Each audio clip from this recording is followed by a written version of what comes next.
boredom because of no participation. No one owns the task I've mentioned. No one owns the process either, because the division of labor goes up into management as well as with the workers. And so you have a manager responsible for industrial engineering, and another one responsible for employment, and another one for labor relations, and another one for this and this and this, and the process cuts across all of these different processes. No one owns the process, no one owns the task.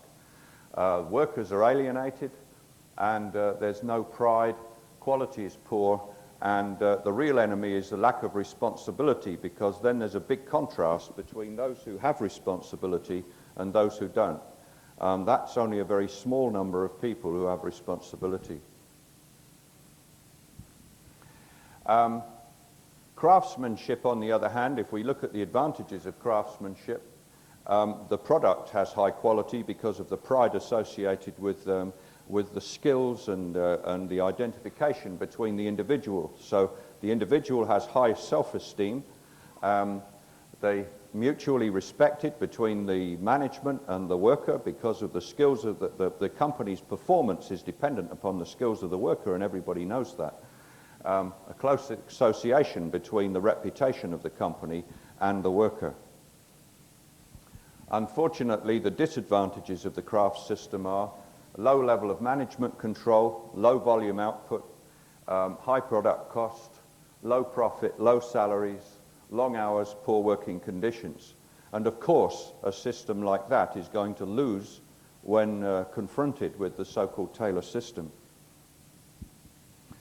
Professor Ishikawa's recommendation was that, of course, we can't lose the advantages of Taylorism because it's so powerful, but maybe we could create a new system that had the advantages of Taylorism, the advantages of craftsmanship, and neither of their disadvantages.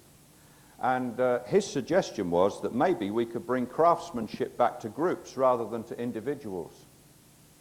And so we can still have the division of labor and breaking jobs down as you do with Taylorism. But if you take a group of people and give them the opportunity for self-direction and train them in the skills of problem solving, i.e. the QC circle concept, that this might produce a better management system. Now, of course, he suggested the name quality control circles. In the West, we've taken the word control out because it's got a slightly different meaning than I think was intended. It's a constrictive word in the West.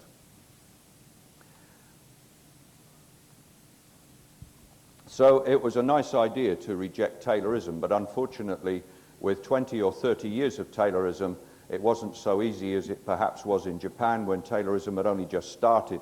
It was easier to get rid of it, because what you have to remember now in our society is that the vast majority of people in senior positions owe their status to Taylorism because they learned the rules of Taylorism and they got their promotion through Taylorism. And it's not so easy to convince them to change the system of management which might make them personally vulnerable. So it's very difficult once you've got Taylorism to get rid of it. It represents a sort of power-based management. There's a lot of insecurity in middle management with a Taylor-type environment and all of the blame associated with it. And when you have a blame-based society, the people who get promoted are the people who look best. So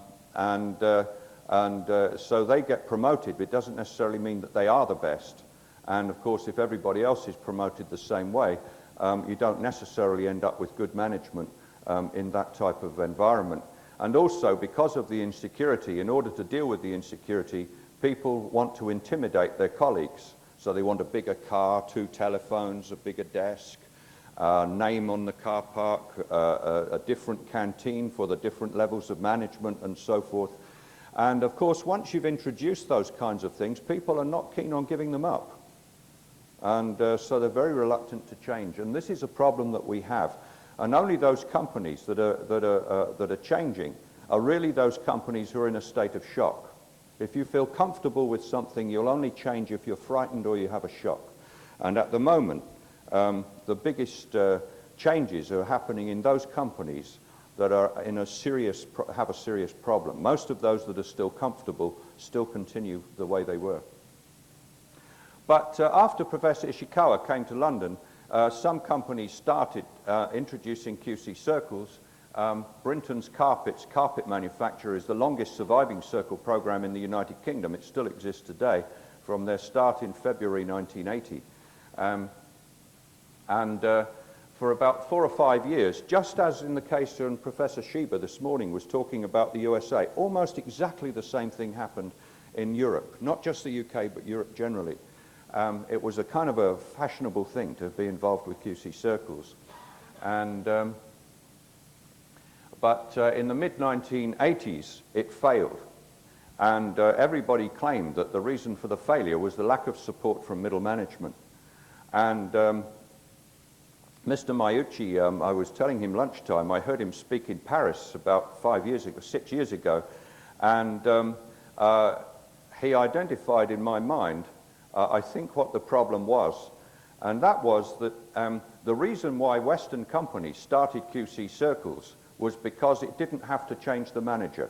He could carry on the same way he did before. So it was nice to start with the guys at the bottom because they didn't have to do anything different themselves.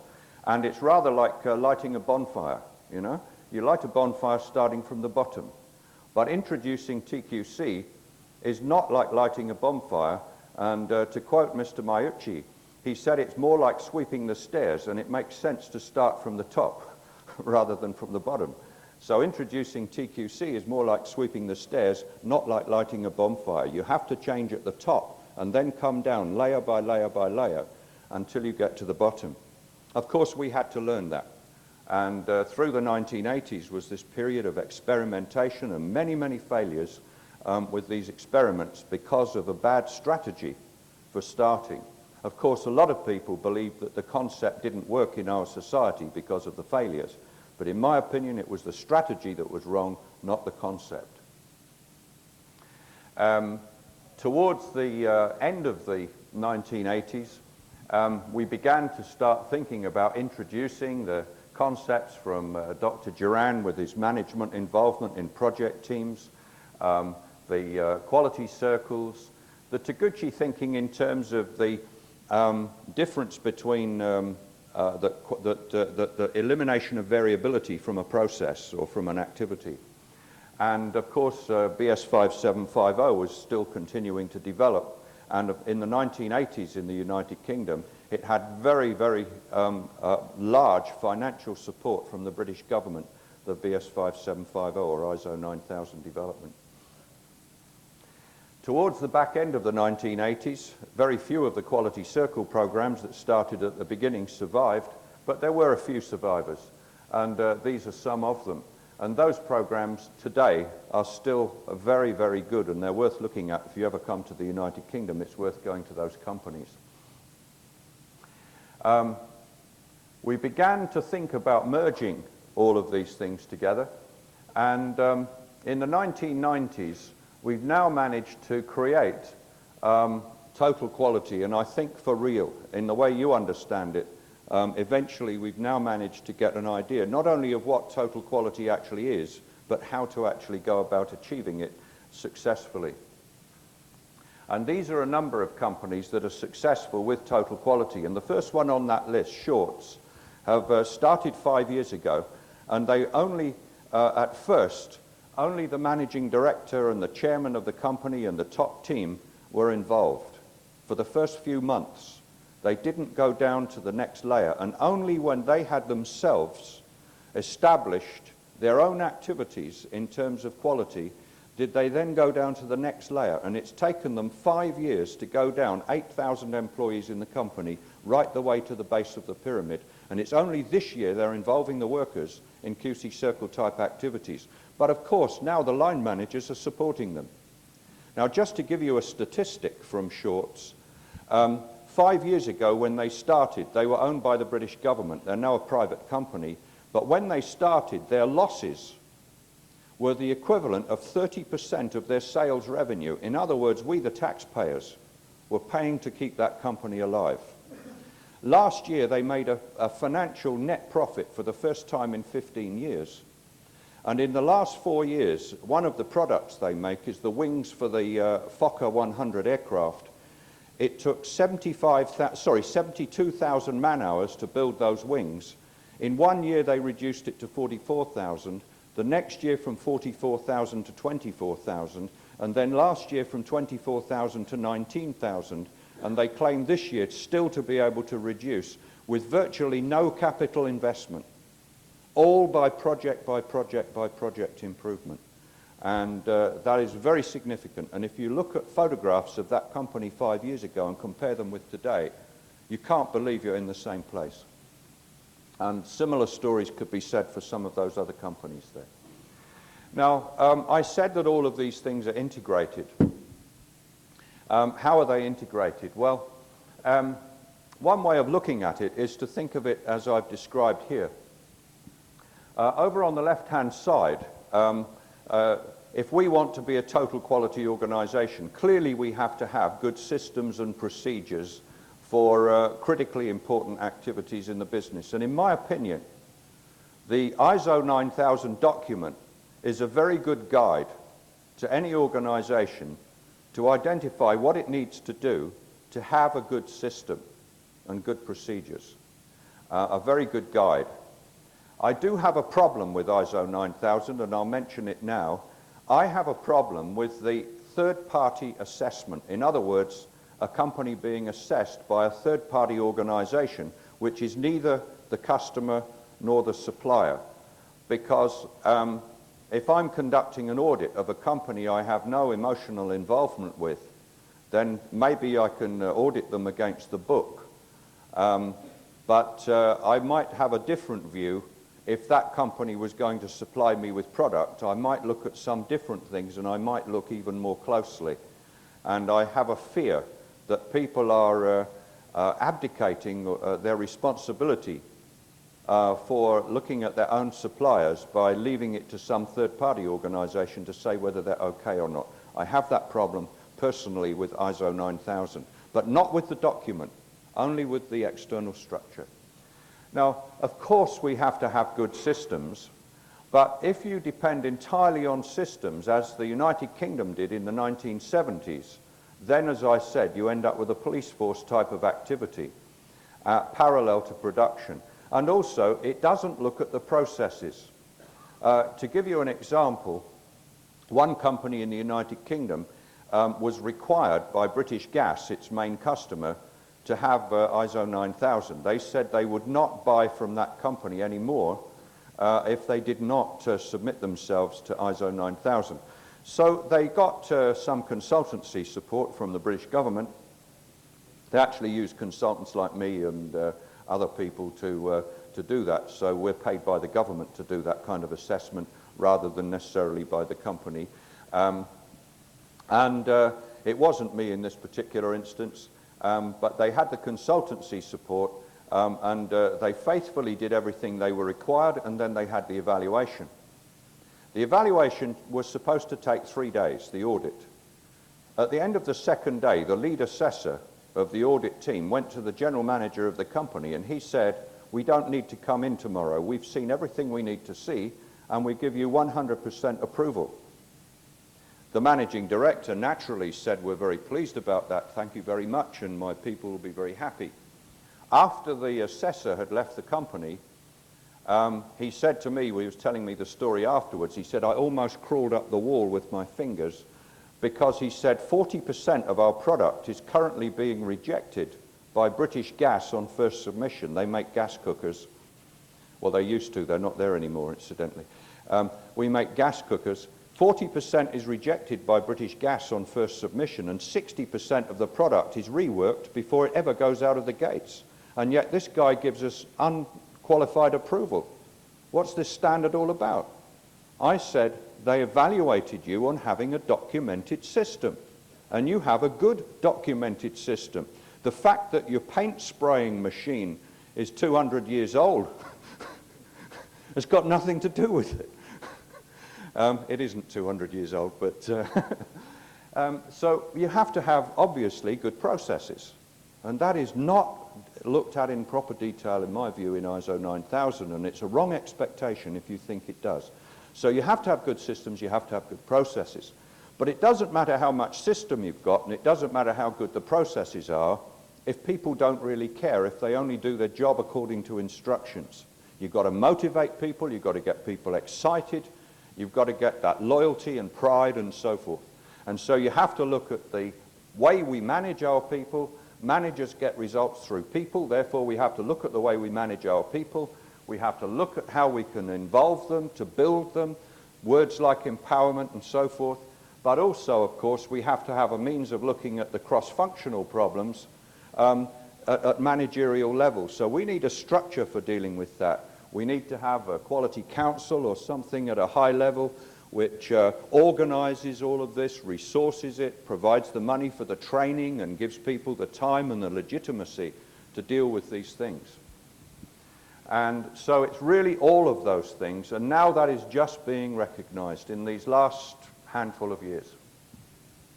Also, if we take a global view of quality on an organization, up in the top left-hand corner, quality, the definitions of quality in the past were that quality is fitness for use, fitness for purpose, and so forth. I do not believe that that definition has any value in today's world. The reason being that it doesn't matter how fit your product is for the purpose. If someone else's product does it better, or the customer likes it better, or he likes dealing with the people in the other organization better, then he's still going to win. And if quality is a competitive concept, then we have to recognize that quality is comparative. It's in the eyes of the customer, and the customer looks at you and looks at the competitor, and he will like one or the other better. And what we've got to try and do is to climb inside the socks of the customer and see what the world looks like from in there. He didn't mention it this morning, but I've heard Dr. Shiba talk about his goldfish bowl theory. If you want to know what it feels like being a goldfish, climb inside the bowl and swim around with the fish. We have to do this to see what the world looks like from the customer's view. Over on the right-hand side, we might find out something of our competitors from that, but there are many features that could give the competitor an edge on us that perhaps is not customer sensitive. For example, if you go into a supermarket, you're interested in the prices of the packets on the shelves. You're not interested whether he's got a just-in-time or stockless production kind of policy in his warehouse.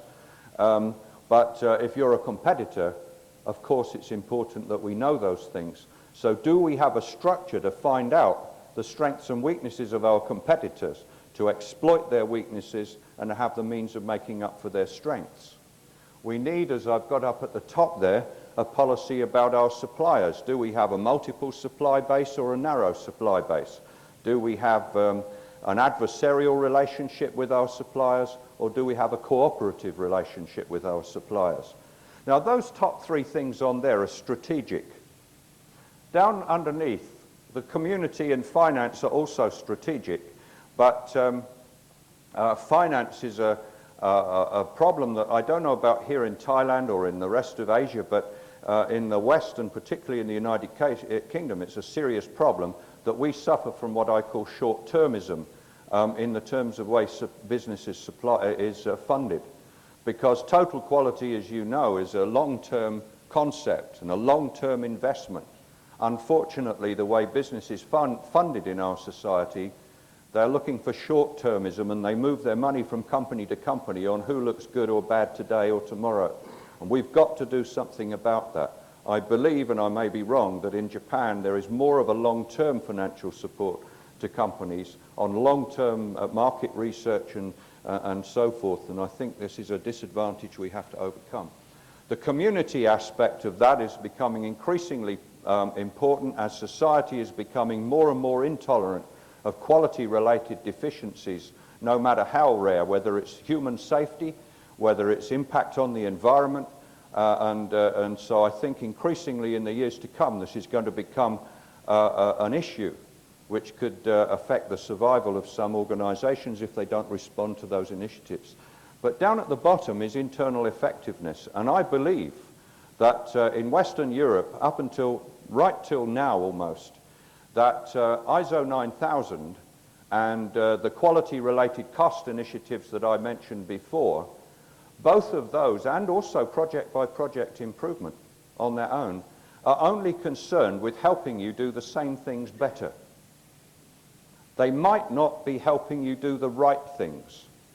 And I think we have to have a structure of quality organization which looks at the customer, the competitor, the supplier, because this will help us do the right things. And this is my view of where the Hoshin-Kenri aspect of quality, the management by policy, interacts with the piece down at the bottom.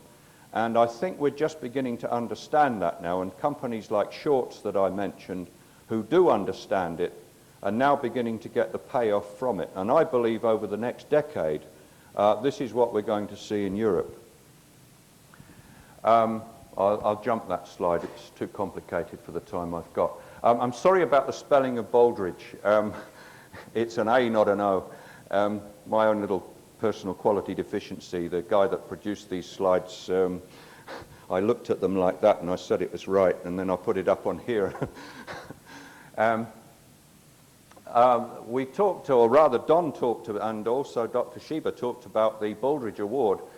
We also now in Europe have the European Quality Award, and the European Quality Award is slightly different from both the Baldridge Award and the Deming Prize, but it's not that different. But I've got a copy here of the model. This is my last slide, so we can put the lights up now.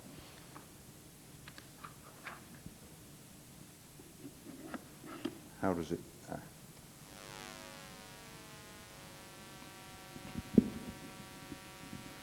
We Europeans actually have one of our characteristics is that we'll never do anything the same as anybody else. It doesn't matter how good it is, we're going to mess around with it and make it ours.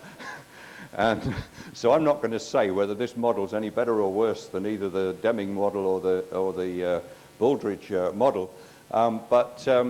Last year, the European Quality Award was given for the first time, and it was won by Rank Xerox and also British Oxygen Company. But one of the differences between the European Award and the Baldridge Award, they're both competitive, but in the case of the European, in the case of the Baldridge Award, theoretically, and I think in reality, you cannot find who all the applicants were who didn't actually win. I believe that they're destroyed, the records are destroyed after, so that you can't find out who tried and failed. That isn't quite the same in the case of the European Award, because there's an award for having a nice try, as it were. So people who maybe didn't do enough to achieve the award itself can get runners-up medals. Personally, I'm not sure whether that's right or wrong. I'm still debating that in my own mind. But the structure of the award is similar to the others, and here we have leadership. Now, leadership in the context of the award, you have to see the detail of it, is really around the sort of Hoshin-Kanri type of thing. You have to have the vision, the mission of the company, the strategy, and then you have to have the deployment process, and there are marks awarded for this. And in the European Award, we actually have a self-assessment, and the self-assessment is a critique with a whole series of questions, and you mark yourself against it, much the same way you do with the Baldridge Award, but the content is different, the words are different. Now, we have, whereas in the Baldridge Award they use the word drivers, in the European Award they call it enablers, but I think they mean much the same. And again, it's also very much on results.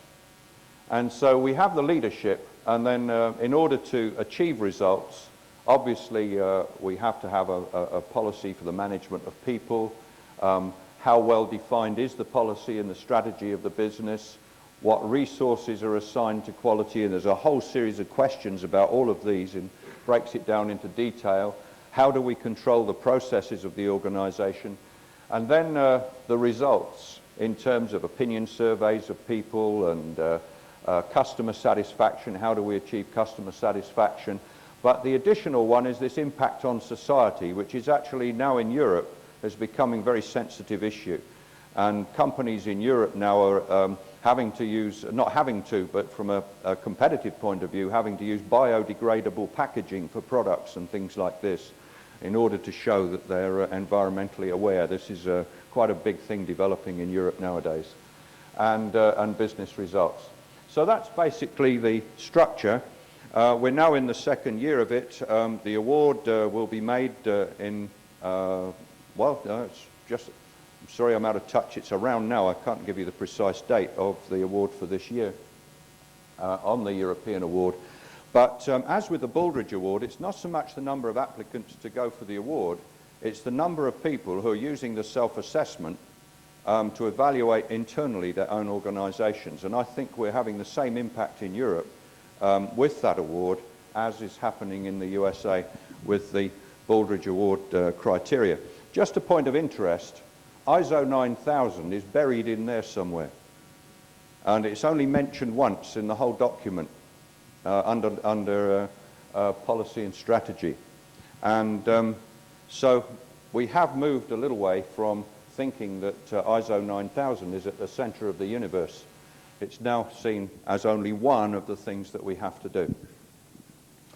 Well, I hope I haven't gone too quickly. These subjects are all very complicated, and it's difficult to know whether to pick a little bit or give an overview and so forth. But what I've tried to get over to you is that at least things are moving.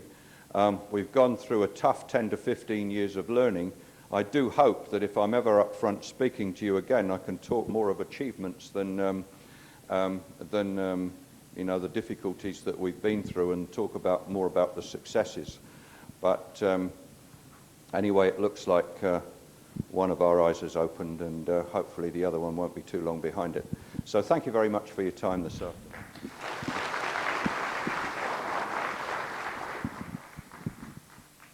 Session of today, panel discussion with our 4 special speakers will discuss with you and answer your question. Any question from the floor, they are requested to ask the special speakers. The topic of this panel discussion will be on comparative approaches to quality management by our 4 special speakers. May we invite the speaker on the please? Thank you. Good afternoon again, ladies and gentlemen. This is the panel discussion and the last event of the day. The title is Comparative Approaches to Quality Management. And before we start, I would like to tell you a little bit about a book that has been written by one of the panel members. This is the book. It was written by Dr. Shiba, and it's called A New American TQM, 4 Practical Revolutions in Management. I haven't read the book, but I have flipped through it, and it looks very interesting. Dr. Shiba, is there anything you would like to comment about this book and where it could be obtained? Okay. Thank you very much. Kind opportunity for advertising my book. This book is published in this September, and it's published in the Productivity Press in United States. And some summary of this book will be presented tomorrow from 11 to 12 o'clock. So please listen tomorrow my presentation, and if it is good, please get this book. Okay, thank you. Thank you, Chairman. Yeah. Okay, thank you, Dr. Shiba. And what we're going to do now, as we move into the panel discussion, first, we're each going to take no more than 5 minutes to sort of summarize how we feel about this subject of comparative approaches to quality management. And then we would like to open it up to the audience for questions. So, starting on the left, if we could get you, Dr. Shiba, to give us your views on this subject. Okay. Maybe it is better for me to use the slide projector. Okay. May I?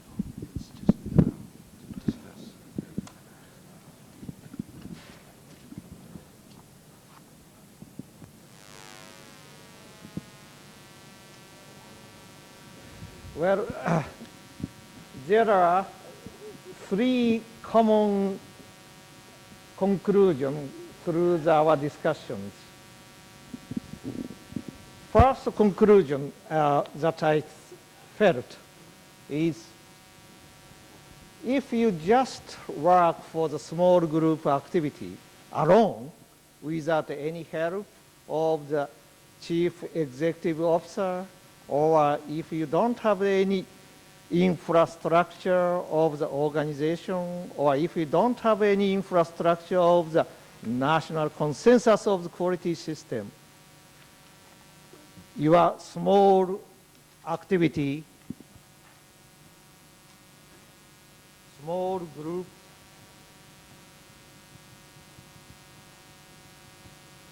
surely fail. That's one great conclusion. And secondly,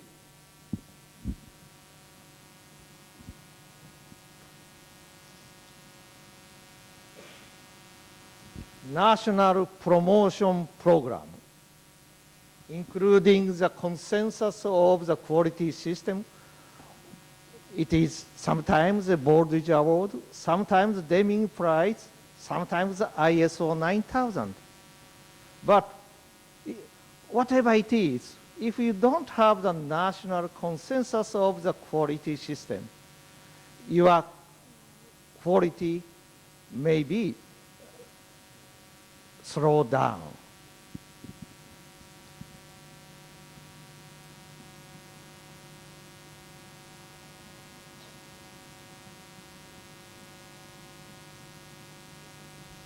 And thirdly, okay, there is a great role of catalyzer. Deming plays a great role of catalyzer. And also Baldrige Award, also the catalyzer. ISO 9000, also the catalyzer. Catalyzer is not only the person, but also the system. System itself become a catalyzer. We need a catalyzer.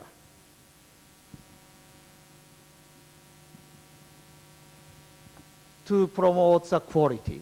Okay?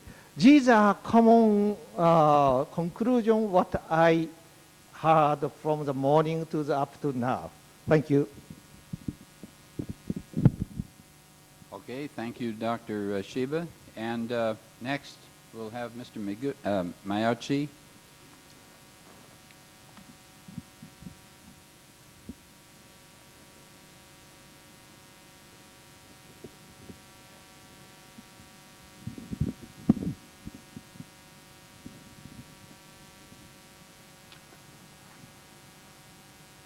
Good afternoon.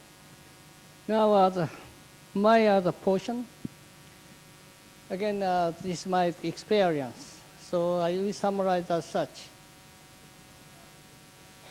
So do something now.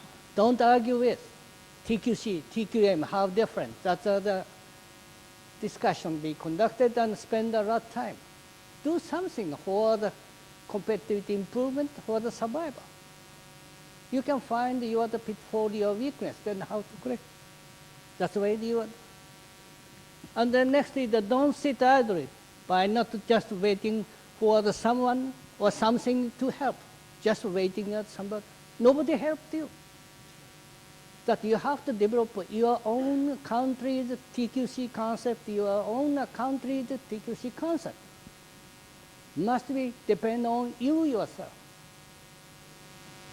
So you try to do it. And then if something wrong, we will support to you. And then correct them to the right direction, the right track.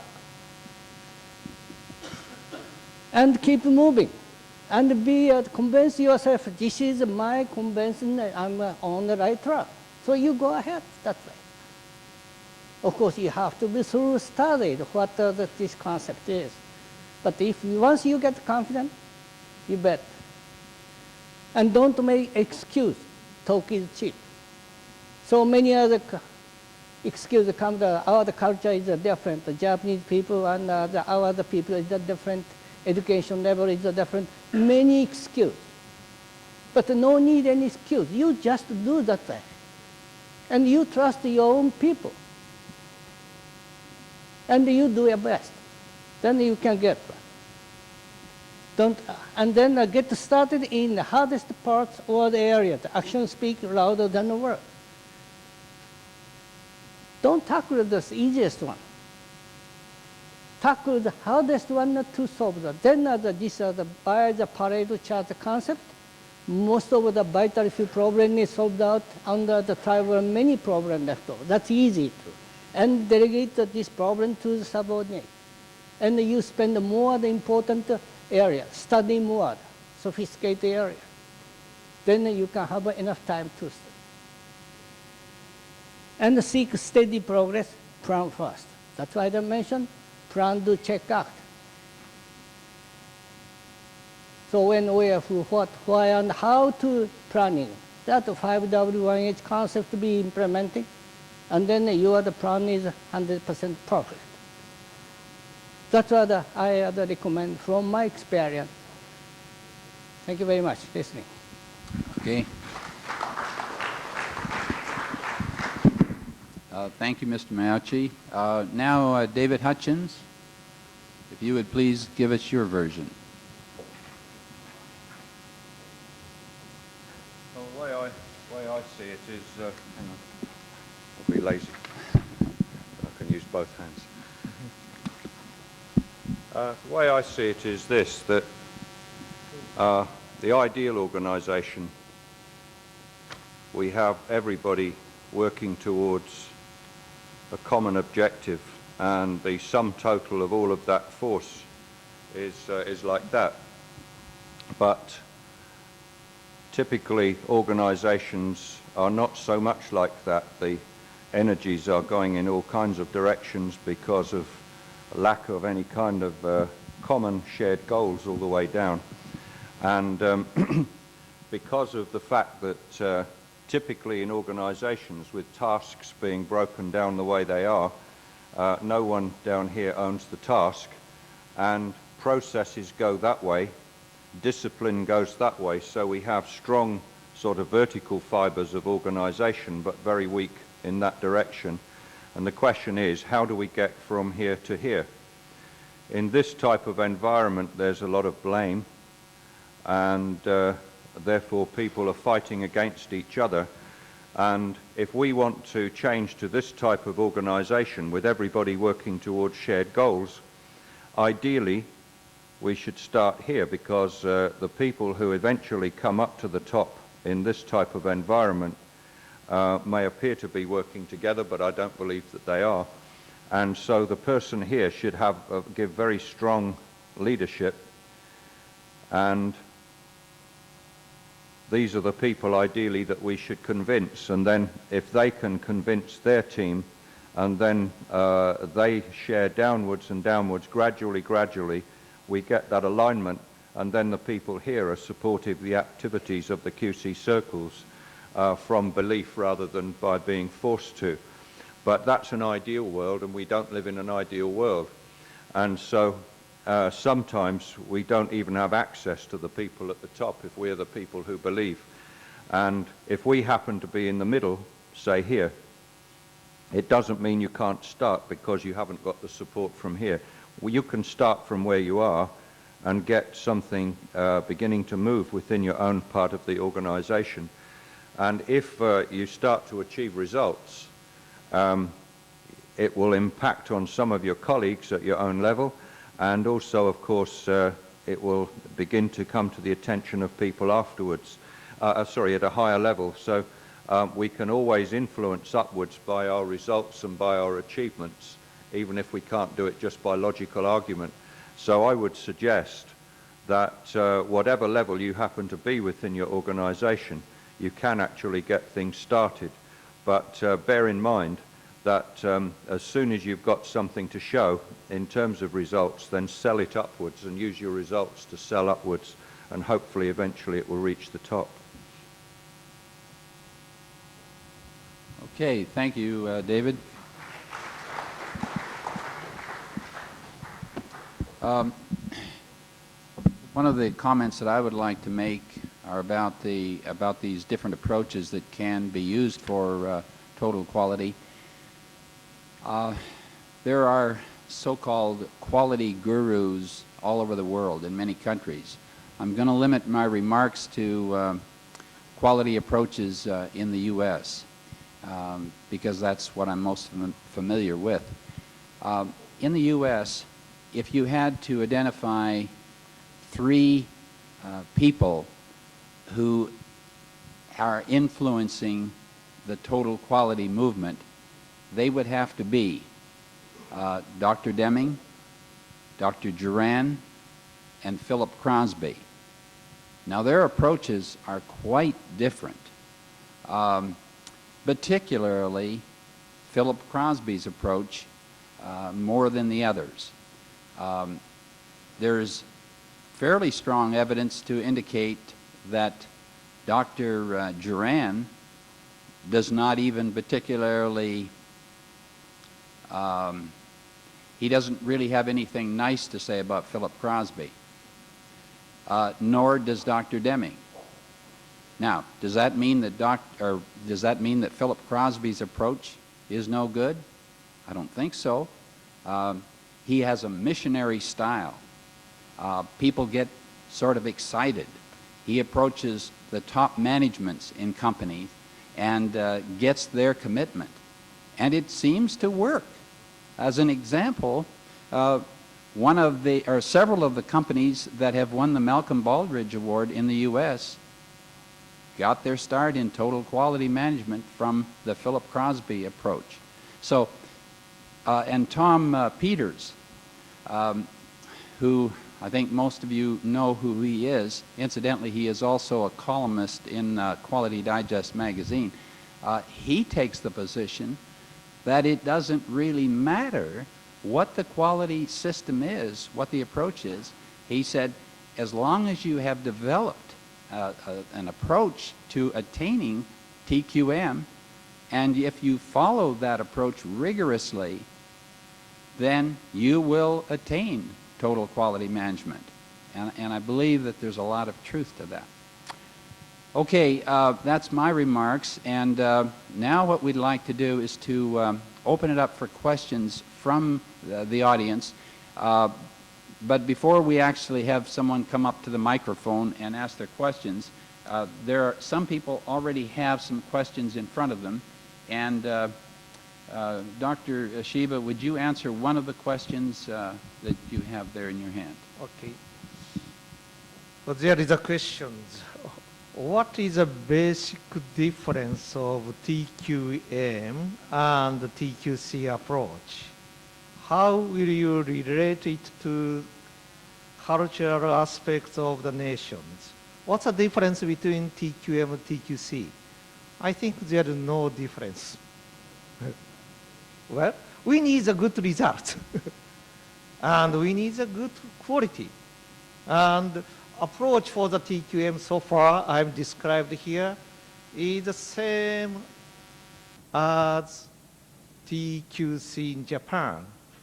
Of course, some aspects has a cultural difference, okay?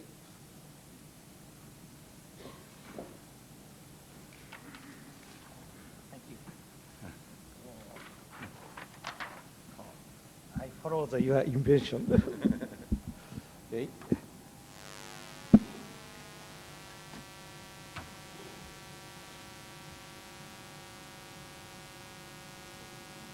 There are 3 phases.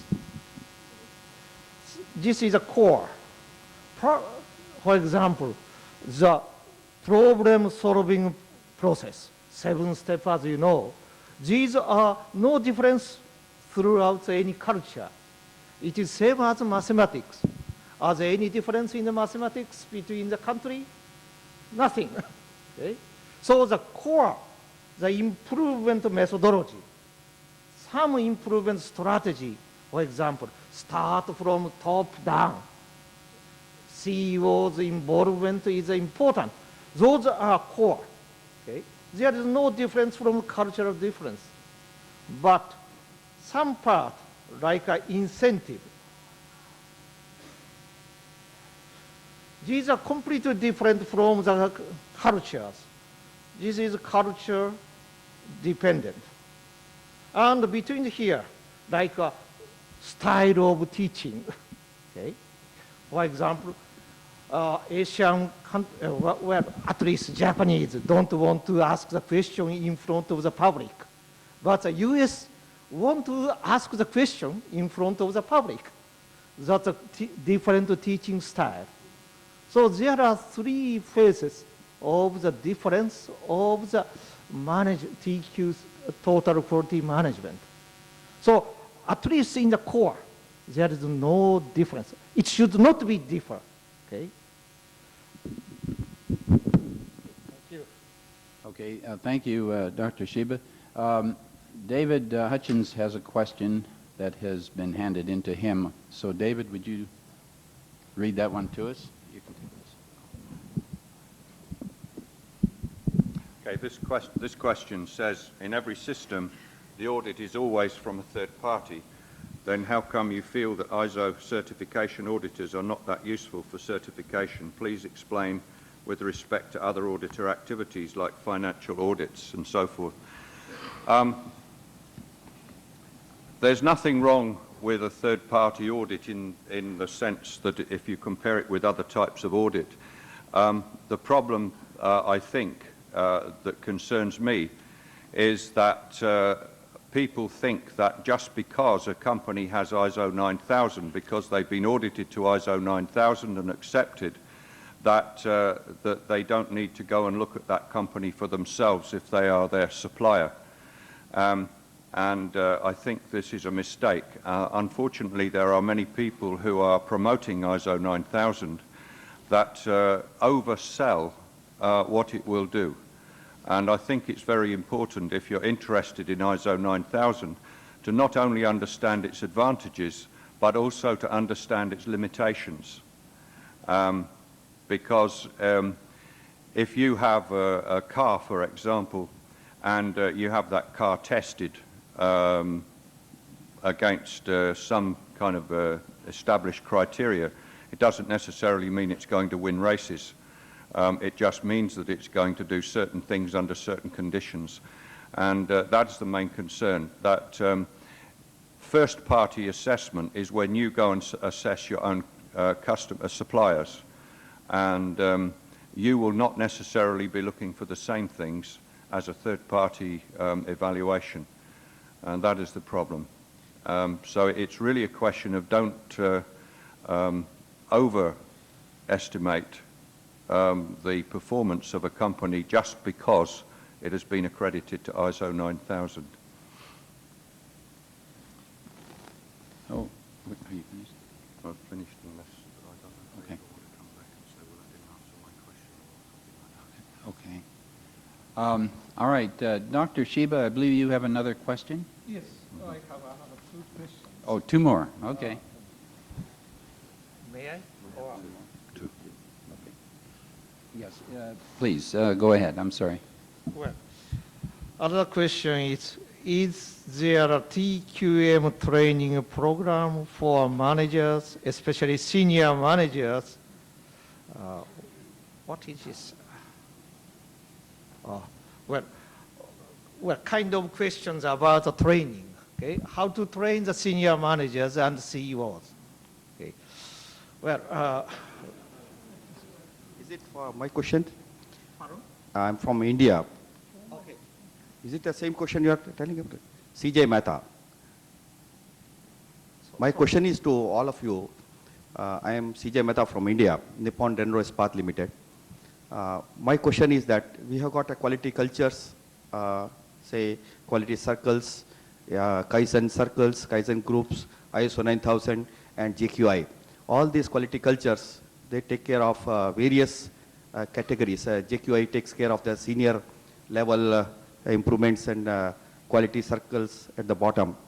So in between the two, there is a lack of, there is a vacuum for the middle class people, middle people who are having an extra knowledge and experience from the bottom as well as from the top.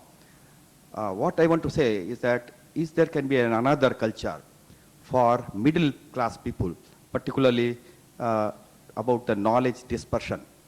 My personal view is that we can have another concept of knowledge dispersion, which we can call it a knowledge dispersion cell.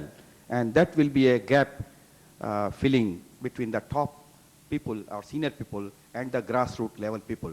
This will help and help solving the problems for the quality circles, as well as giving the senior extra knowledge for the senior people.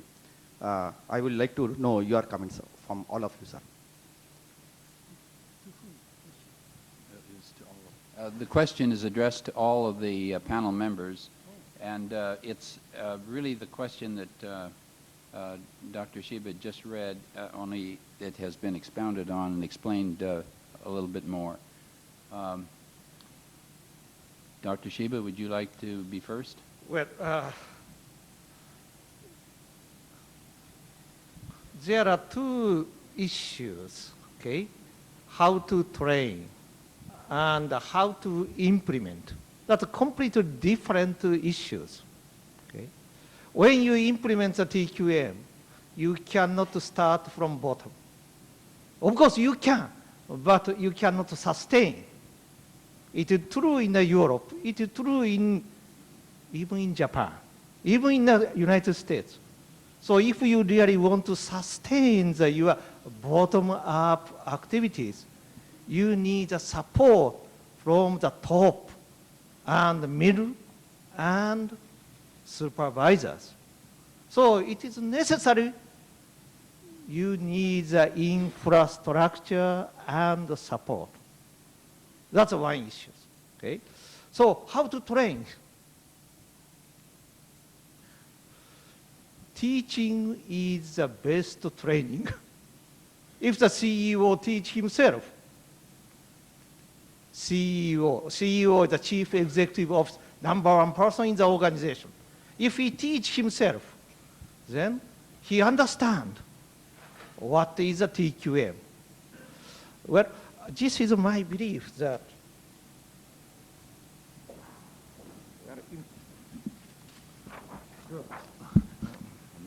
oh, that's good. Thank you. There are 3 phases of teaching.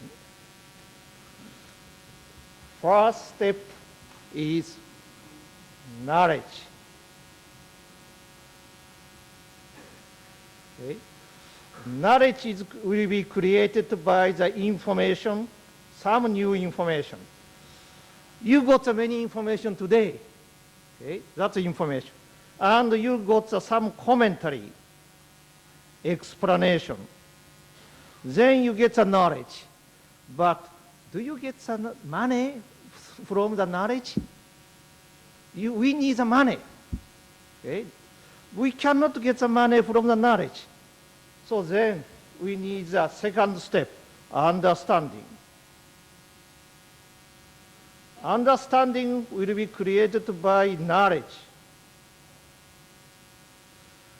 plus feedback to your own job. If you listen something today, then apply immediately to your own job, own work. Then you understand. But still understanding is not enough to get the money. Number 3 is a skill or behavior. In order to get the money, you need a skill or behavior. Then understanding is one of the requisites for skill.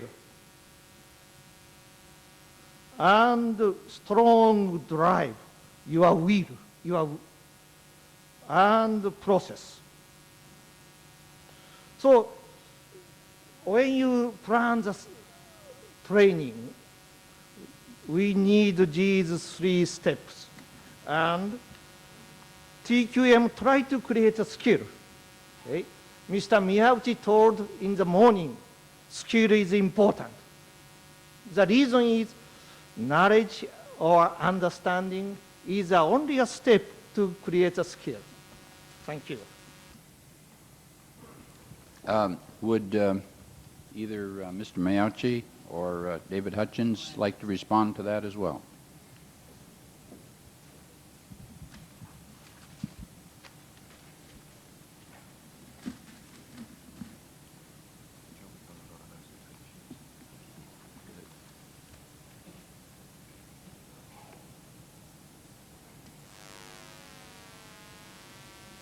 For the middle management role or the responsibility, they have two. One is the top management here.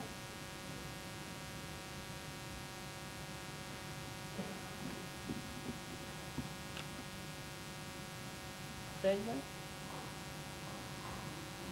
He issues the cross-functional policy and goal.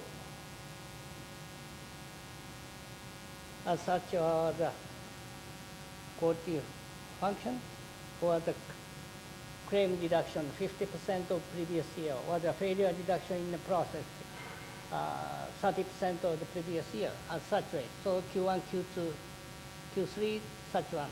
And then for the profit, gain the 10% more than the previous year. Or the investment for a new product. As such way, he established his own goal. So this one deployed to the next the management and then going on like this way. So finally come to this middle management.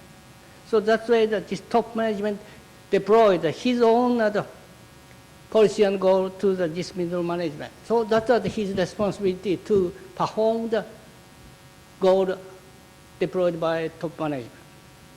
And also here, he is assigned some specific function, like the personnel section or the procurement section. That means this middle management are delegated kind of the job by the top management. So this is the daily routine work management.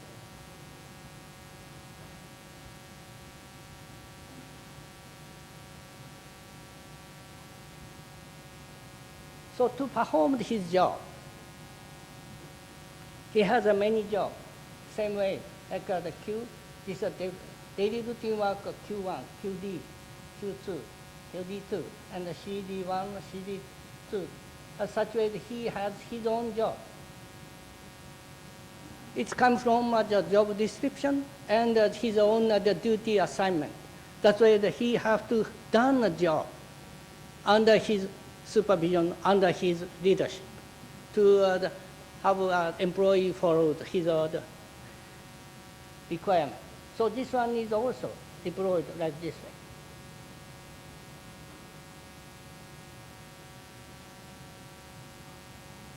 So this way, he has this kind of job given by the top management. And also, he has to done his job. So one is issued by the top management. One is he himself developed, designed his own responsibility to do the daily routine work. So that's why this middle management have to do their job under the TQC. This is a function. So this middle management, the staff,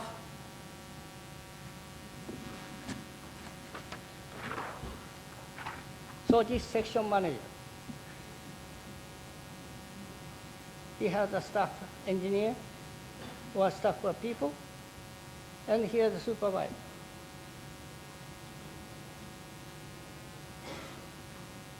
And here the worker. So to perform his daily routine work and do this job. So this one is same way that here given the top management given to the coincidence with his requirement, top management requirement.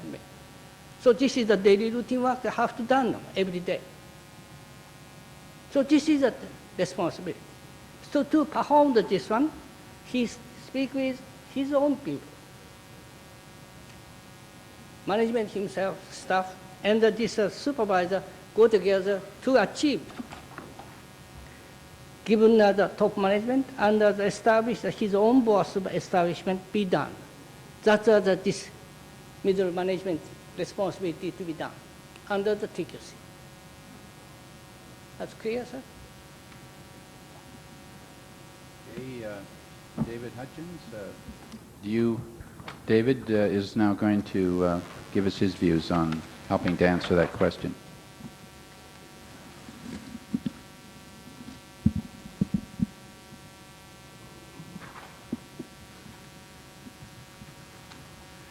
think what I have to say is very similar to, I'm going to kneel down, kneel in front of you.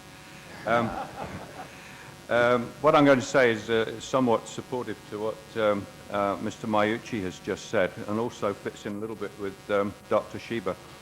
In terms of training, I think one principle that I think is important is that when we're young, up to the age of 7 or 8, we will learn everything that comes in front of us because we have no way of distinguishing between what we need to know and what we don't need to know. But as we get older, we become progressively more selective about what we learn. And when we get into middle senior management positions, and in any case as adults, we need to be convinced inside that it's worth our while taking the time learning whatever it is. If we apply that principle to total quality and the development of total quality, if we're starting, say, for example, with the top management team in a company, I don't believe you can teach them total quality unless you first of all convince them that it's worth their while learning it. And perhaps the best way to do that is to try, before you actually teach them, to associate what you're going to teach them with the kinds of things that they worry about anyhow. And if you try and think what is it that the people at the top worry about when they go to bed at night and keeps them awake thinking about work, of course it's the profits and things related to the customers and so on. And if we start with the top group, if I draw a box here representing the top group, the people at the top usually have a vision of where they want to be, where they want to go. And you have to link, using this principle, the concept of total quality with their vision of the future. The two have to be married together. One way we can do that is to say to them, just imagine, say, in 3 or 4 or 5 years' time, if you read a big national or international newspaper and the whole of the middle of that newspaper was featured your company, what would you like to read in there? Because that then becomes the sort of vision. What would you like to read about yourselves that far in the future? Then if you can link to them how TQ or total quality can actually help them achieve that, then you have made a link between the knowledge and their needs. And going from this vision, we then have to identify, say, success factors to achieve it. And those success factors have to include external things as well as internal, because if your vision is to become the biggest manufacturer or whatever in, say, Thailand, you have competitors and they will have a competing vision with yours. And so we need to look outside, we need to look at the competition, we need to look at customer needs, and we have to look at a variety of features, and this is what is referred to as benchmarking. And when we bring all that benchmark information in, it then leads to the establishment of a number of goals. And this is all at the top level.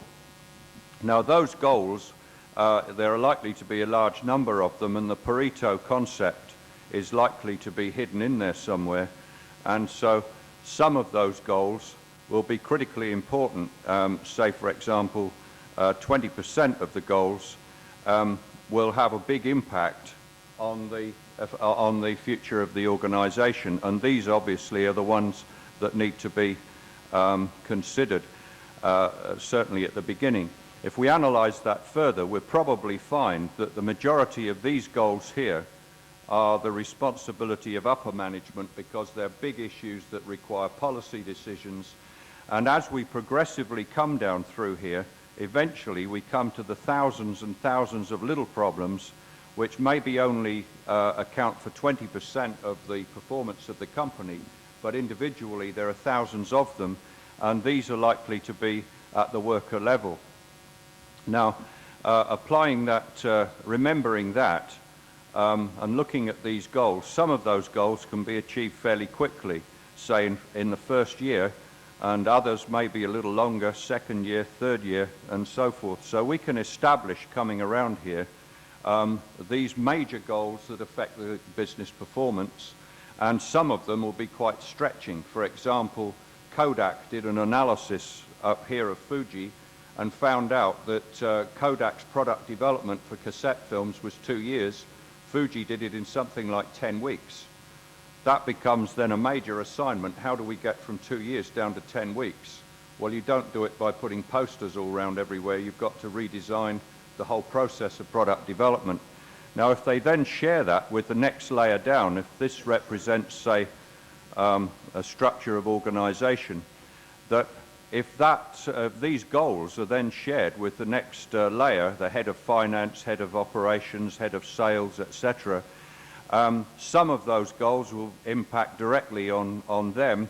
And if these are shared at this level, and of course they will have problems at their level that maybe aren't identified here, that you can then set new goals for within that department, within this function, and so forth. And if we take this principle all the way down through, eventually we get to the base of the pyramid, and whilst you might have a word like yield up here, the word yield might not mean anything to a forklift truck driver, but he does know words like forklift truck damage, broken pallets, picking errors, and so forth. And if it's in his language at the bottom, then you've got goals that are cascaded down through layer by layer that are relevant to that layer of management. And many of those will require project by project improvement. And so you need to train people in project by project improvement at all of these levels to be able to do the work necessary to achieve the goals at their own level. And of course down here we have the QC circles and then the suggestion scheme underneath that.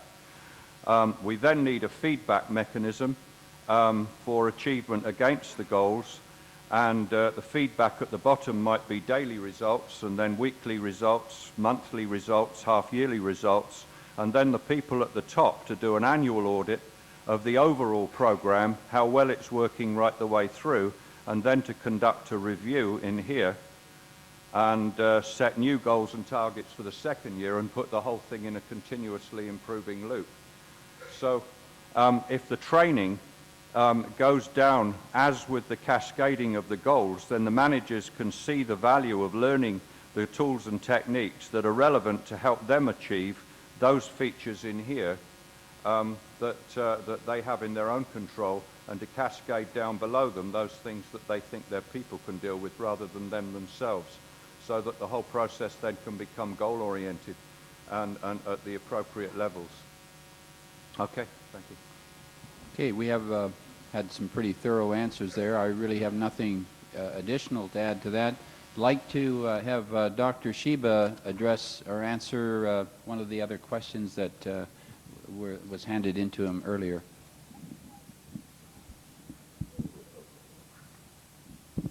Well, are you talking about questions from the audience? Yeah, no. No, just one. Didn't you have another one?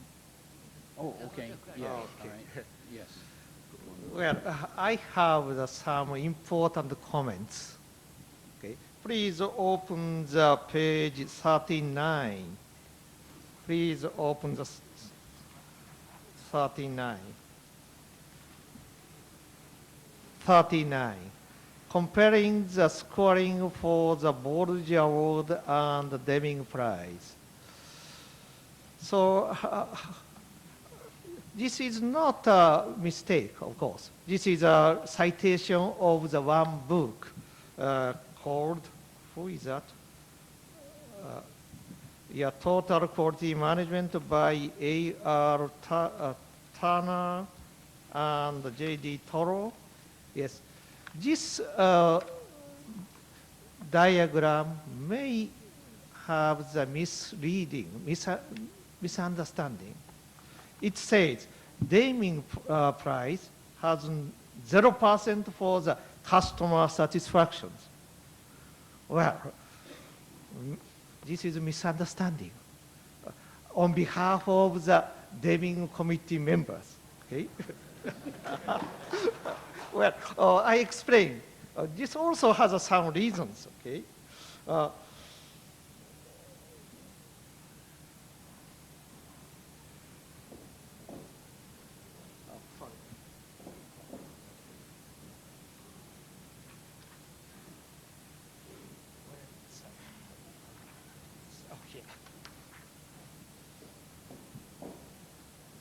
Maybe this is a difference of the culture of the US and Japan. US described right here.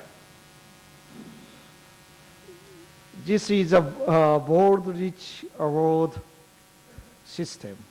Okay, there is a customer's focus and satisfactions.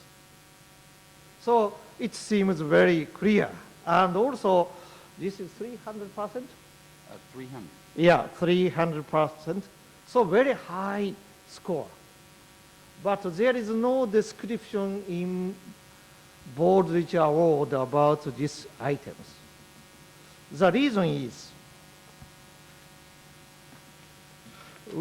board-rich committee member, all of the board-rich committee members think in this way. There is a basic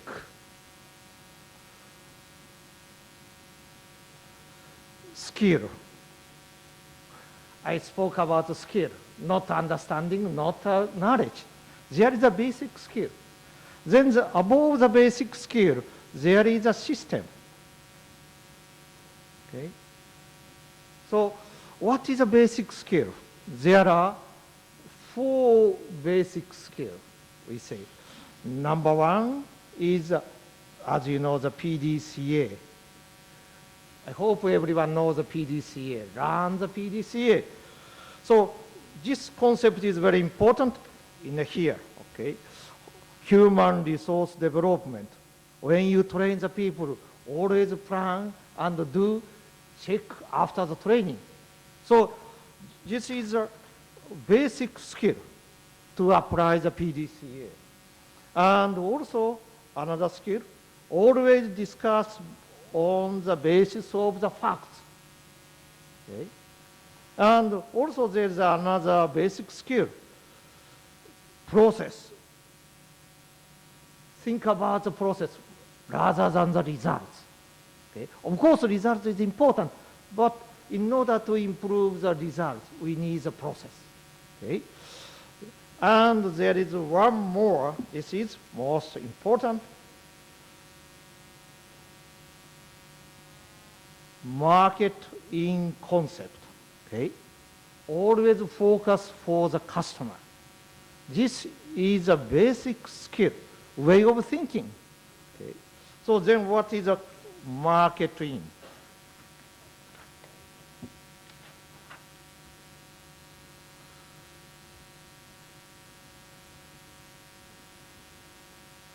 So marketing is a basic concept of the TQC in Japan.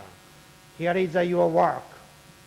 So before your work, there is a standard or manuals. So then do the job. This is the traditional way of work. But with TQC says, or TQM also says, this is a product out. So you have to think about the purpose of your work. What is the purpose of your work? Satisfaction of customer. Then always you have to think about, do I satisfy customer or not? Then if yes, you can go this way. Just repeat as same as before. But if no, you have to improve your work immediately. Sometimes you have to change your manuals and standard. We call this concept as a marketing. Okay? And we train the people to behave as a marketing rather than the product out. This we call the basic skill. So above the basic skill, we have the many categories.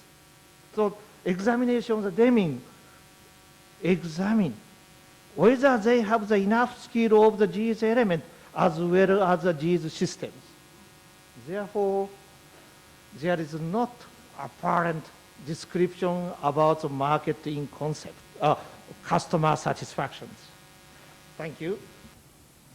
Thank you, Dr. Shiba, for that important clarification. We do have another written question from the audience that David Hutchins has received. The question is, ISO 9000 covers processes also. Why have you only covered it into systems? I didn't mean to give the impression I was only covering it on systems.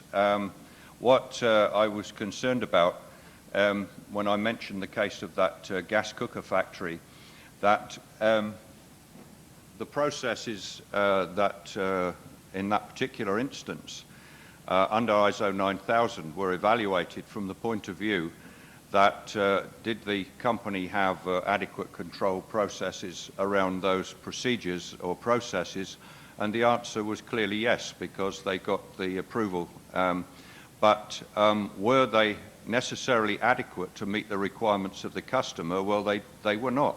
They fell very far short of that. And again, it's a misperception that people have. For example, last evening I walked around outside the hotel and there were some street vendors there cooking some food. And I'm quite sure that the food was very nice. It was cooked on the side of the street using certain equipment. And that street vendor could achieve ISO 9000 Part 1 if he was audited on the means for producing that particular product.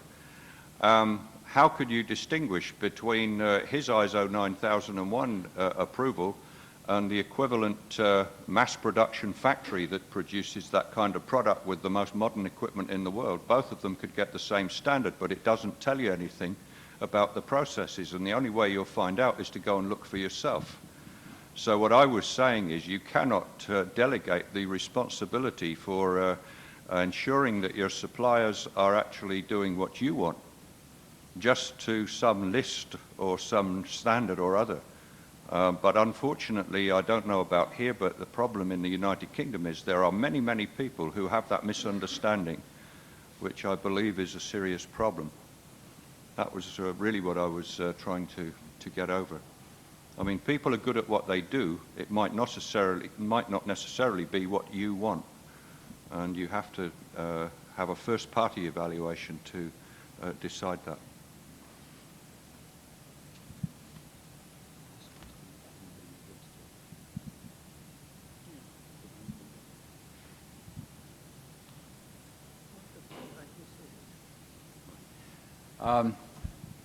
Is there somebody that would like to go to the microphone and address a panel or address a question to the panel? Yes, we have a gentleman in the back.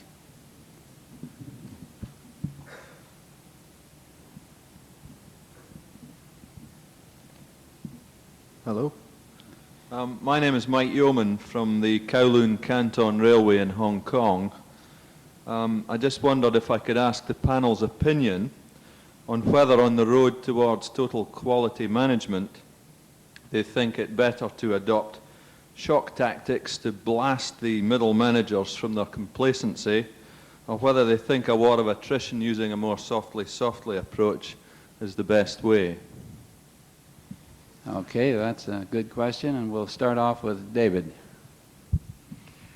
I think I'd be more inclined to address that to the top management than the middle management, because I think that the middle managers are often victims in this rather than the aggressors. But anyway, just taking it from the point of view of shock somewhere in the system, I actually think that introducing TQ is very similar to what you see with people and the way they look after their personal health. I think everybody with any intelligence knows that it's a good idea not to smoke, not to drink too much, to take exercise and not to eat too much. We all know that, and yet we take a look around us and we see our colleagues and ourselves perhaps not as fit as we might be, overindulging in all sorts of different things. We all know the same things, but we respond differently. Some people keep fit and look after their bodies for personal reasons, and then you get some of these people who are maybe not so good in that respect, all of a sudden change their habits dramatically.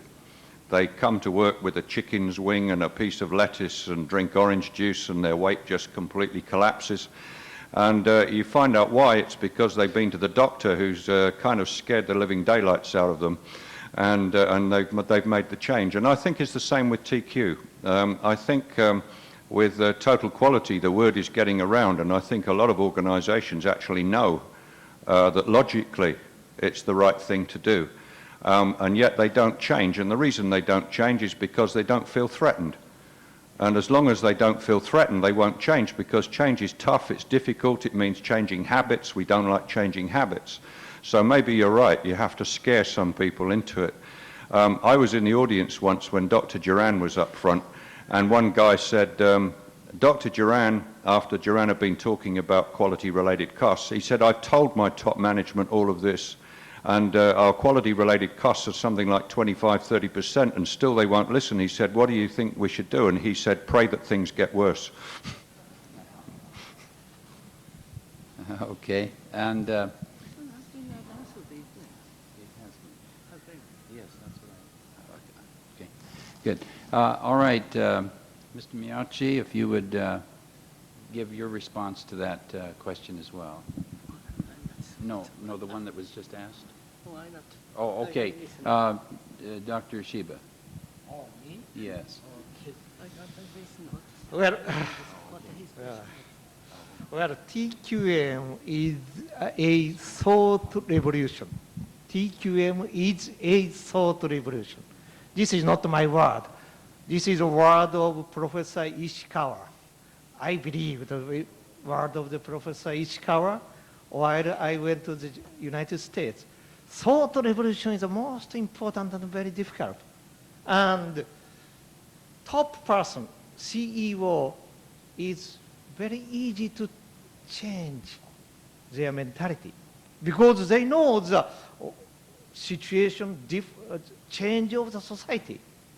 And also it is very easy to change the mentality in the bottom workers.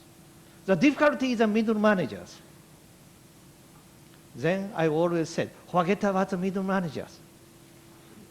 Start from the top and the bottom. Okay? Then make the sandwich and press it. That's my answer.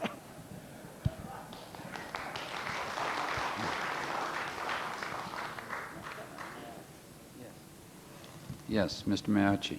So regarding on this question, sometimes I was asked, when this middle management make some improvement, they supposed to have some kind of reward. So I said no. Because when the top management selected him as a management, a promotion to him, that means he is a qualified person to make an improvement. So at the time of this assignment or the promotion, his pay already eventually goes up. That means he's already prepared for the improvement. So to make an improvement is natural. That's why he is qualified. He is not qualified, he never been promoted. So no need to reward. And the middle management recognize own responsibility in daily routine work or delegate to him to have enough qualification.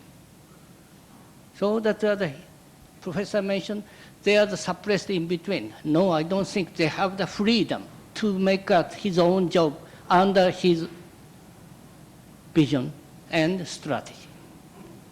That's why look at more the bright side, not look at the dark side. That's what I believe. Okay, thank you. Do we have another question from the audience? Pardon? Oh, there's one down here. Yes.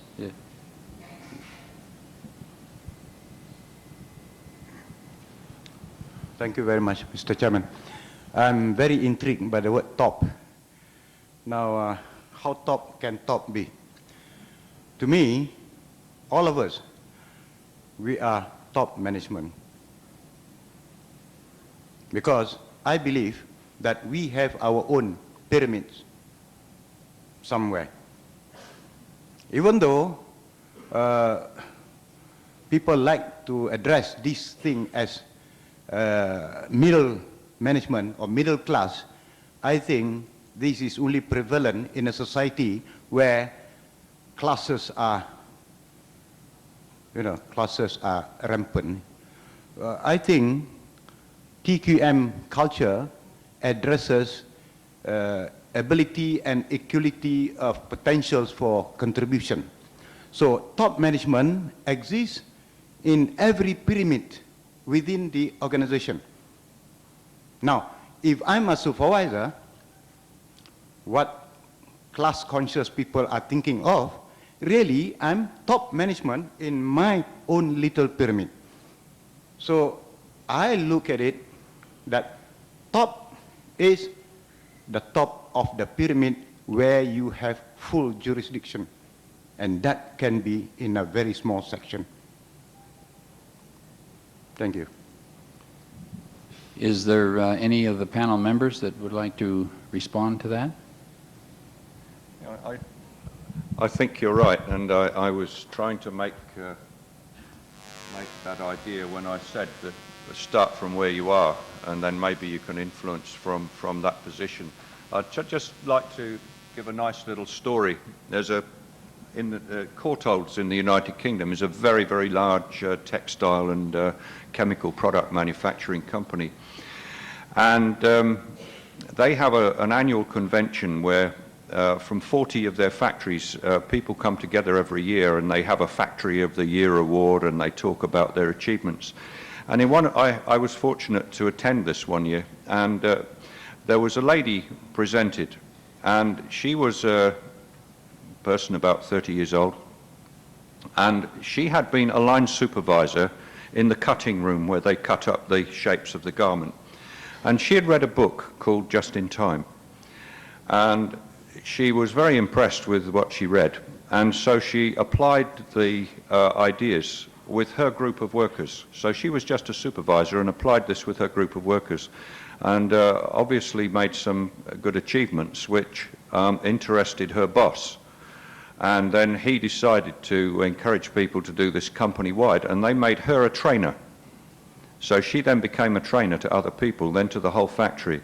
At this ceremony, she won an award, a special award for herself, and she had to present these ideas to all of these 40 factories.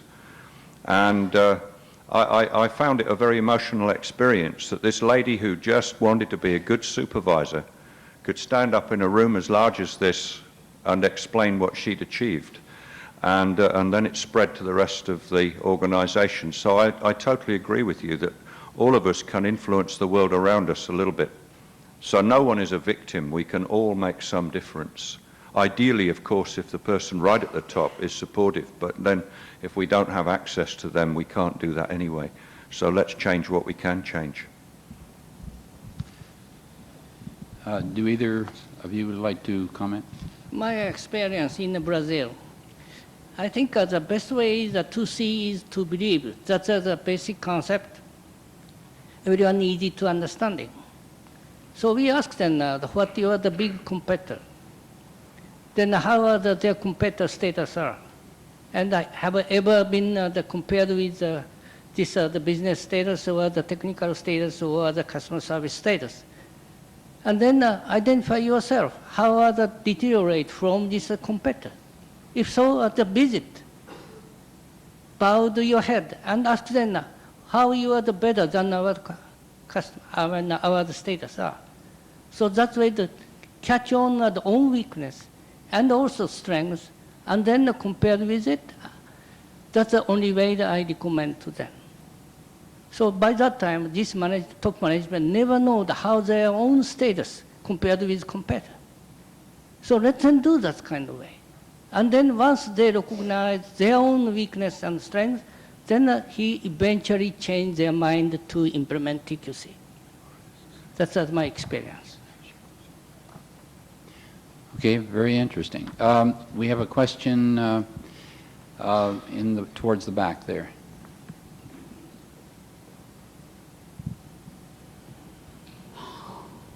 Thank you. Andrew from Malaysia. Seems to be quite a hot topic on the middle management. I'd like to ask someone. There are a few remarks made by the speakers that the middle management people, they are also the victim of the system, or the very fact that they perpetuate the system that enslave themselves. I would like to look at it from a slightly different angles, because there's also remarked that it's taken for granted that the middle management is supposed to play the role they're supposed to play, which is not exactly defined. Now, it seems to me that in the TQM movement, there are a lot of emphasis on two tiers of people. There's a top management and those below, at the bottom. At the top management, assuming that everybody is sincere to want to do something about the TQM, they have a role to play in the sense of a steering committee, and by playing that role, they retain their original power. It's a source of power to steer the whole company, and that gives them the sense of fulfillment, which is a very interesting and very challenging role to play. Now we come to the bottom level. There is a group on the floor level. It is a first-time concept that there's an empowerment to them, which is also a very interesting role to play. And in various cases, this empowerment also steps on the toes of the middle management. But the middle management, as I say again, in this case, is very much a victim of the whole system. They don't seem to play any significant role, and there was no defined role for them to play. For this role play to be effective, it is also being structured. Like in this QCC, the emphasis on the lower group of people, they have a chance to express their opinion, their achievement, and so on and so forth. I also understand from some speakers that there are also a lot of conference among the CEO. They trash out the vision about the whole company, about the world, and so on and so forth. But over time, we leave out the middle management. So it may seem that we need some sort of structure to bring out this group of people who may have the sincere desire to do some change, escape from the system, which they are not that much wanted to be in the first place. Thank you.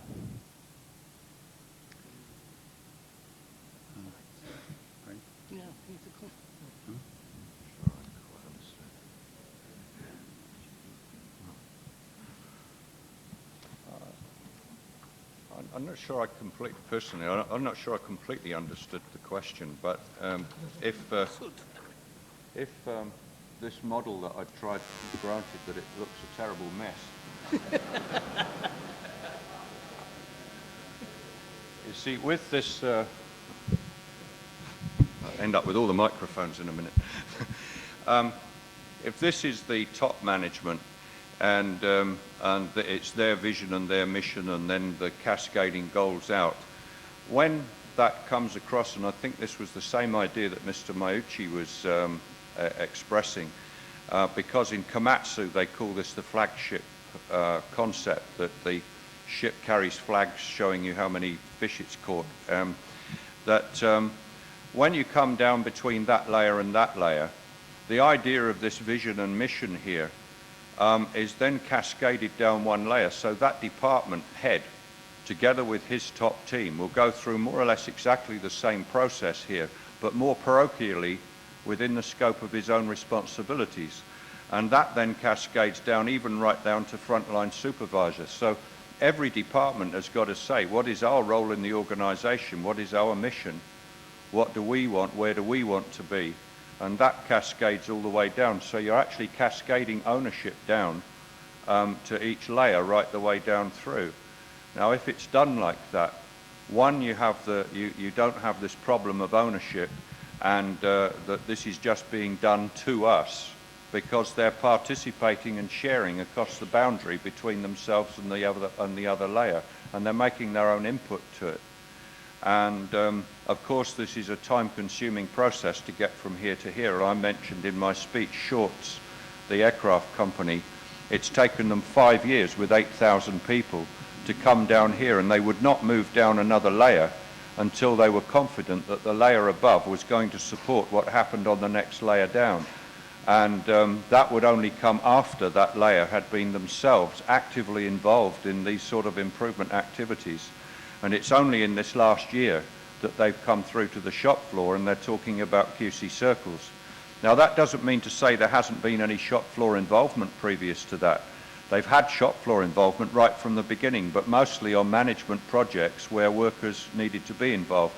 One on those aircraft wings I was talking about involved a riveter, a guy that puts the rivets in, and the problem they were dealing with was leaky fuel tanks in the wing, and they involved that guy, and there were hundreds of other people that got involved with that.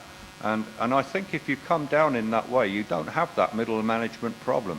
If you go straight from there to there and leave these people out with all of their insecurities and threats and fears and so on, then of course you're not going to get their support, because if the workers start getting smart and you haven't trained and involved the guy in the middle, then he feels threatened by the worker. And it's natural that he's going to want to suppress these kind of activities. And then of course we criticize the middle manager for not participating when in fact you've actually made him feel more threatened. So I think that that is a very sound approach to come down that way. Sure.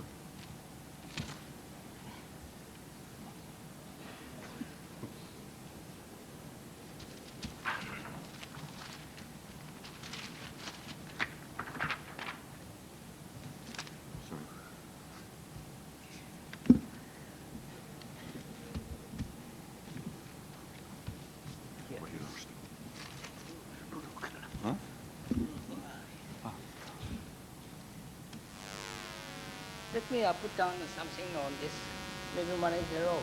Here the president. Here the division management, and then the department, and section. So in this time, what are these are the Q1, deployed Q11, Q12. This one come down here, Q111, Q112, Q1113. So same way the cost comes down. So that way the going down, come over here, this Q11. That deployed like this. In this time, this is just not the cascade down. In between, we have the catchboard here. They are not forced to, because this section management have the own previous year's analysis on, then how their status are, how a trend are. They made own analysis on and submit his the boss. And this department manager eventually will summarize this data and his analysis and submit to his division and go up to the top management. So top management really know about how that this section manager capability, division, department management capability. So that's kind of way they establish such kind of goal. But if this section manager, his daily routine work, he mentioned, I have only done at least 100%. But according to his status report of the previous year, top management saw, no, you can do more than that. So in this time, this area, it is not forced to catch ball, discussed with, because you have enough capability to do that kind of. Why you are not so much you are established so much as a conservative way? You have to be challenged to go on through. So this is not enforcement, but peace catchball. So this catchball is very important. But before that, you have to get the status report. So without the status report, you don't have any justification discussed with or fight with top management. So speak with data. That's that Professor Shiva mentioned. Speak with data, speak with the fact. Then you have a good discussion on that. So this catchball is a key factor for the compromise or this decision.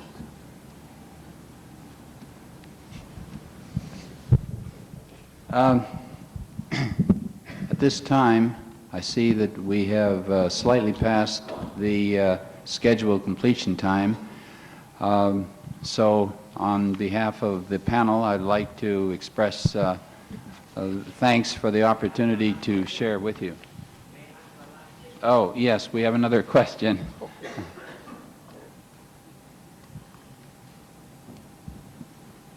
My name is Klahan from QC headquarters, Thailand.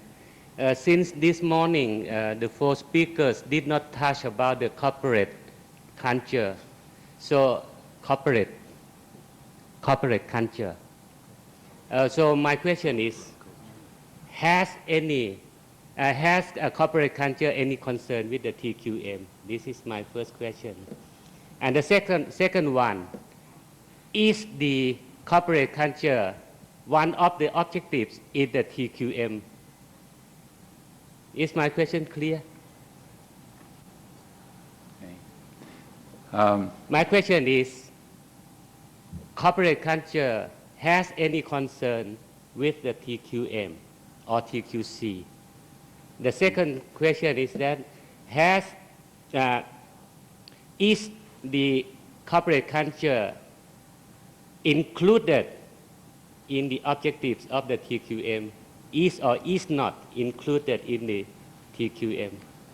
Yes, my question is so simple, but I think in my opinion, the TQM is the movement for change in the organization.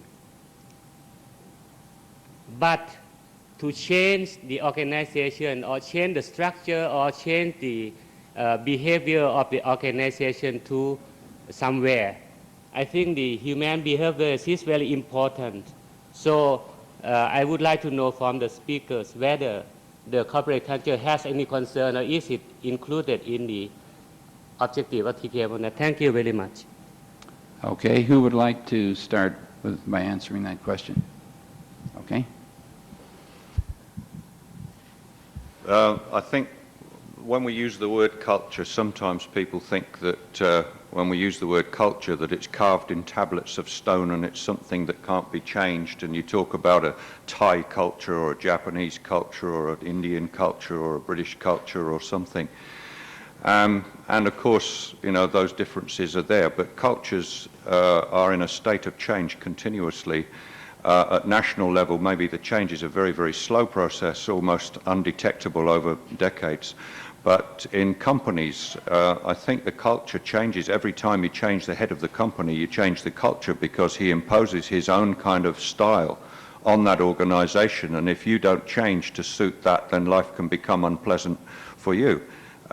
So one of the important things when you have a new president is try and find out what his kind of cultural values.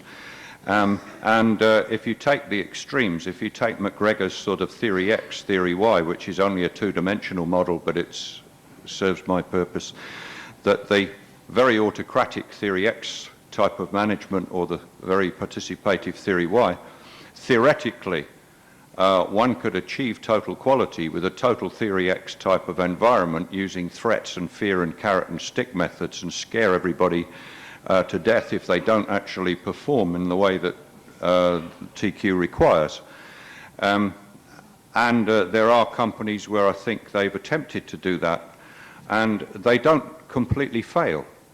There are many Theory X managers in the world, and they achieve results.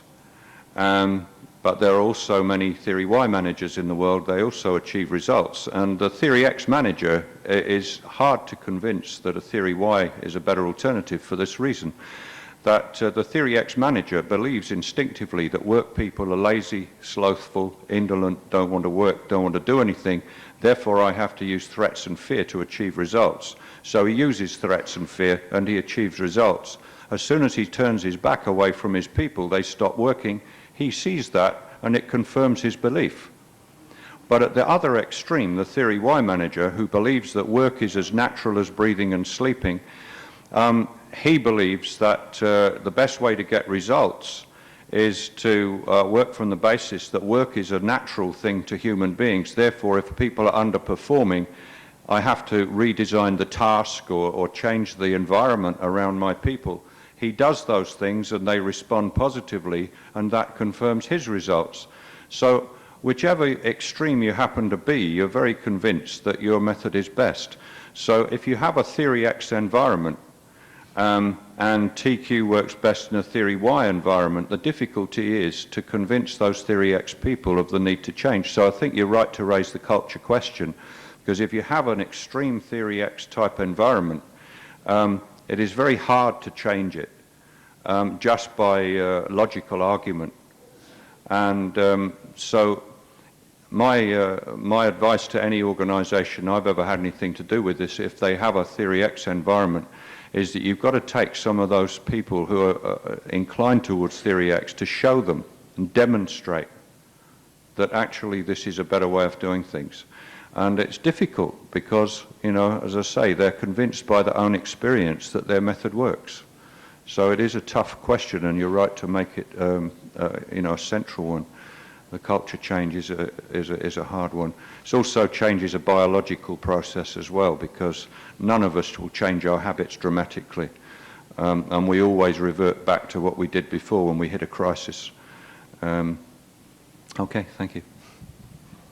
I'd just like to comment briefly on the same subject. I think the person at the top certainly is going to influence the corporate culture perhaps more than anybody else. The amount of written information pertaining to such things as vision, mission, company values, quality statements, and so on, can influence the speed with which a company culture can change. As an example, the Federal Express Company is headed by Fred Smith, who founded it and has grown the organization to about 90,000 employees today. Fred has, he is the company culture, and all of his beliefs and his philosophy has been committed to writing, and it has been widely circulated in the company. So if Fred Smith was to leave the company today, it would be probably years before, well, let's say months, before the company culture would change.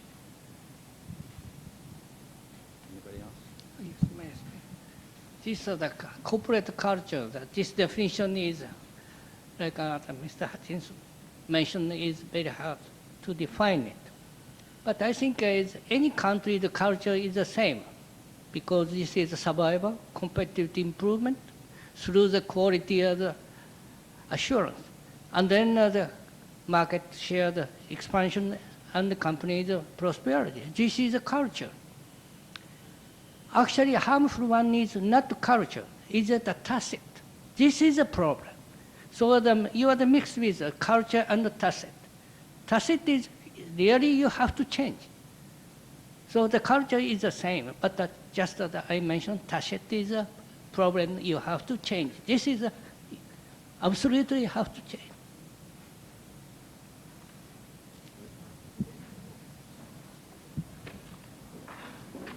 Well, that is a good questions. Good questions, and the most important questions, I think. Well, I want to say 3 points. Number one, what is the purpose? What is the purpose of the TQM? Purpose of the TQM is TQM is a tool, just a tool. The goal is develop your country or company, what it is. So then suppose your company, each company or each country has a history and their own culture. Okay? So the TQM must adapt, or TQM should create each different, should adapt to the different culture and history. But it is not a discussion of the 0 or 1. Okay? Some part of the TQM is quite uniform throughout the country. Some part are completely depends on the culture. So the discussion today is too much 0-1 thinking. Okay? We have to think more precisely what part of the TQM is culture free, what part of the TQM is completely depend on the culture. We need such a detailed discussions. Otherwise, we cannot get a good conclusion. Thank you. Okay, I guess that pretty much wraps it up then, and we'll now turn it back to our moderator.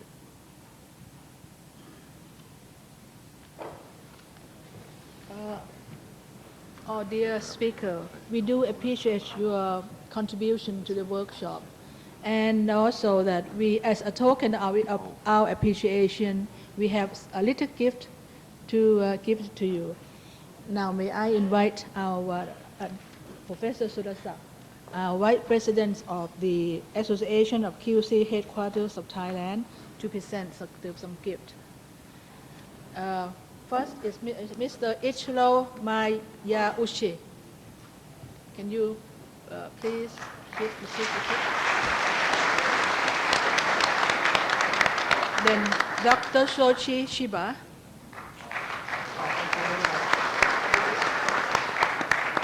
Mr. Donald Duell. Mr. David Hutchins.